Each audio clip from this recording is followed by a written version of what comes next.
Daddy, we've talked about sacrifices, priests, lepers, and even the Day of Atonement.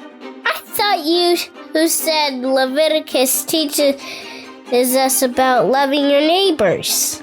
In a sense, all those things you mentioned are about loving God and loving others.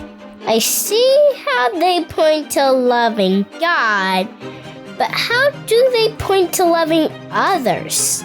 Well, in order to properly love others, you must first learn to love God. Daddy, that sounds like a riddle. What do you mean?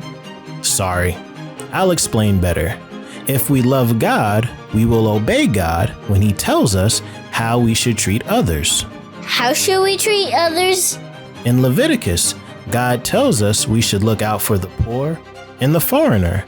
God also says we should not lie, steal, hate, or oppress others.